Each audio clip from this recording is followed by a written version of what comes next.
السلام عليكم ورحمه الله وبركاته. شباب ازيكم عاملين ايه؟ حلقه النهارده زي ما قلنا امبارح واتفقنا هنعمل حلقه بعد مباراه منتخب مصر ومنتخب انجولا.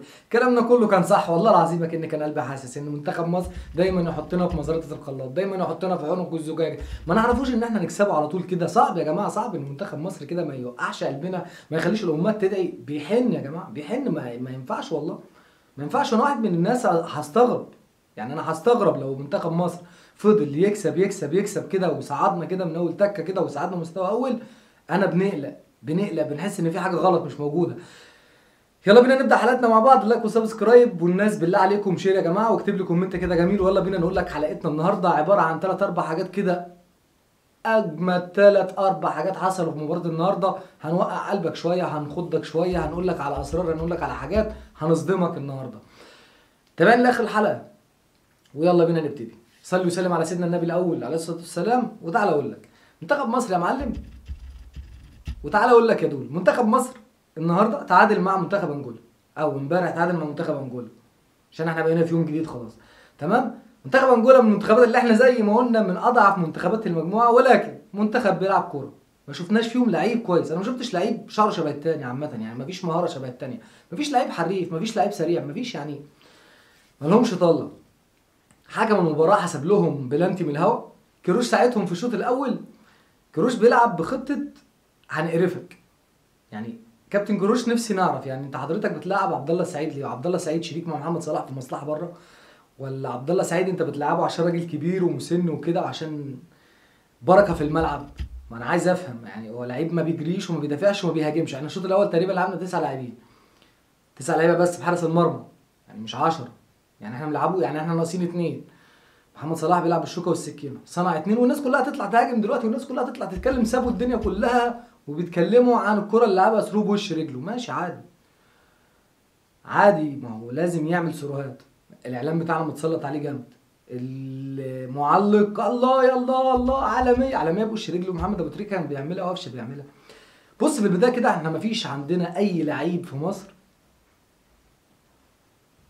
في كفاءة محمد مجدي قفشه، او اي، يعني بص هات اي واحد من الجمهور، سواء اي جمهور اي جمهور اساله قول له قفشه. لو ما قالكش قفشه ده رقم 1 في مركزه دلوقتي، يبقى ما اعرفش حاجه، يبقى انا بنفرق بين المنتخب. انا بنتكلم على لعيبه يا جماعه.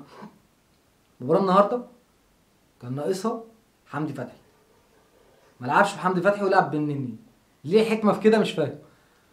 ما لعبش بقفشه ولعب عبد الله السعيد، مع ان كانت ثغره موجوده. رقم 10 ده ما كانش موجود عندنا اصلا. يعني منتخب انجولا كان نازل بالبامبرز، خايفين اصلا من اللعيبه، خايفين من هيبه المنتخب. كون ان انت تلعبهم كده وان هم يجيبوا فيك جون، والتاني لو كان دخل فيك 3 جون كنت هتعمل ايه؟ كنا هنطلع مهزومين والله العظيم. الماتش لو كان دخل 3 جون الشوط الاول صعب ان انت كنت تعوض. يعني كابتن كروش بين الشوطين مسك محمد صلاح كده وقعد يكلمه ويقول له ايه رايك يا كابتن محمد، مش عارف ايه يا كابتن محمد، نعمله ايه يا كابتن محمد؟ طب انت يا كابتن كروش يعني فين شخصيتك؟ فين يعني؟ انت ما بتتابعش الدوري المصري؟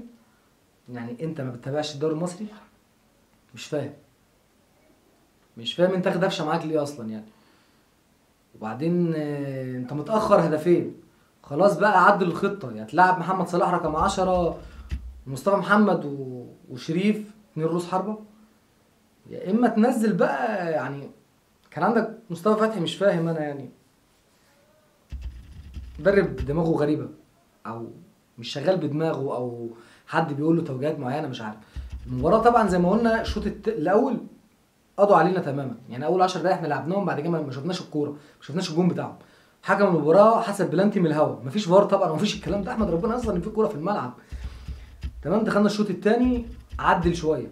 تعديل اللي هو غير عبد الله السعيد وغير مصطفى محمد مروان، مش عارف يعني مروان نازل.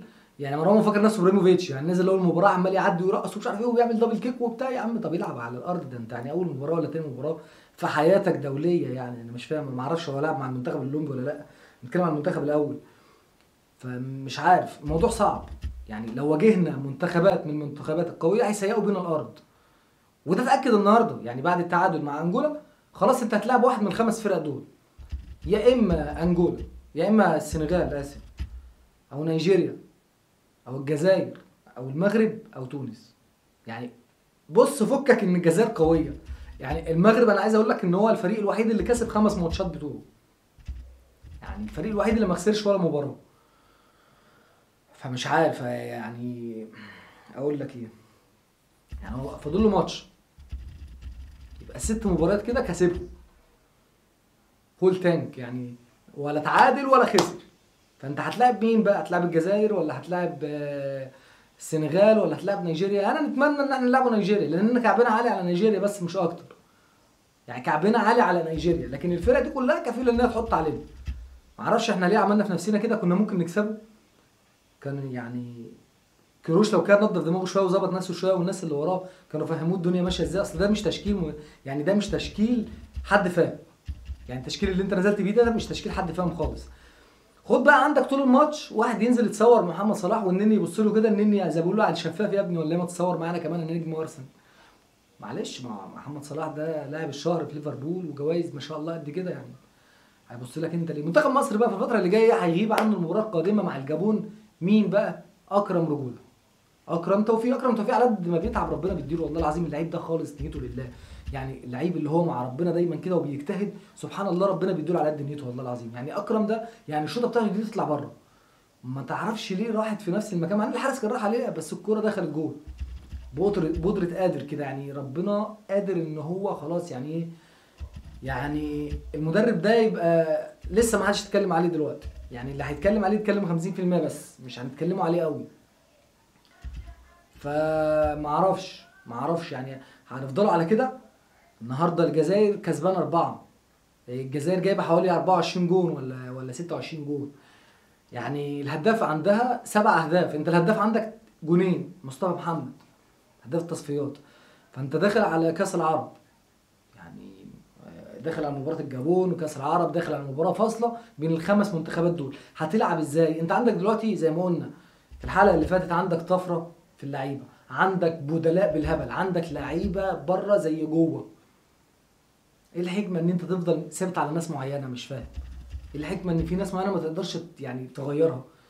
وبعدين انت رايح تتعارك مع واحد من الجابون، يعني الماتش مش مستحمل اصلا، يعني الماتش عصبي لوحده. انت رايح اديت فرصه للعيب ان هو يزقك وتزقه، والحكم ما شاء الله الحكم ده من بنها. الحكم مش عارف اي حاجه في اي حاجه، الحكم كل اللي عمله طالع يجري وراح جاي ماسك الانذار في ايده وعمال يضحك كده. راح جاي ادى انذارين. هو النني مستغرب انت اديتني انذار ليه؟ ثم ان اصلا الكوره، يعني الكوره في البدايه كانت على ايمن اشرف، يعني اللعيب زي ايمن اشرف وموقعه. وغرايب في افريقيا بصراحه، يعني حاجات هنفضلوا طول عمرنا متاخرين. انا حاسس ان احنا والله العظيم رجعنا لعهد الكفار، يعني مفيش تقدم خالص. اللعيب زق ودات مدرجات والحكم حسبها رمي التماس على ايمن، يعني هي لابسه اللعيب اصلا، يعني لو مفيش حاجه لابسه اللعيب التاني. مش فاهم. وفي بلانت واضح لاكرم توفيق، معرفش هو زي ما قلنا مفيش فار. فمفيش فار دي كارثه، لان انت ممكن في مباراه الجابون يتحط عليك. انت كده كده صعدت خلاص، ومنتخب مصر صاعد يعني 11 نقطه صعد، اقرب واحد ليه 7 حتى لو كسب الماتش اللي جاي هيبقى 10. خلاص انت كده كده صعدت خلاص، يعني مبروك التأهل. الفكره كلها في التصنيف اللي احنا بنتكلم عليه. يعني الجابون لو كسبتك التصنيف بتاعك طبعا عمال بيقل، وبعدين كاس العرب ما اعرفش اجيبها لك ازاي. خد عندك يعني السعوديه قويه، المغرب قويه، سواء المحلي او الكبير. المنتخبين بتوع المغرب اقوياء جدا. منتخب السودان يعني مشكلته انه مش قوي، يعني المنتخب ما تعرفش هو بيلعب كده بحب ربنا، بس كعبه عالي عليك ازاي ما تعرفش. منتخب تونس منتخب بيلعب كوره ومنتخب قوي. الامارات منتخب قوي، الكويت منتخب. كل المنتخبات دي مشكلتنا في حاجه واحده، ان هي كعبها عالي عليك ليه ما اعرفش. يعني انت التصنيف بيضيع من ايدك.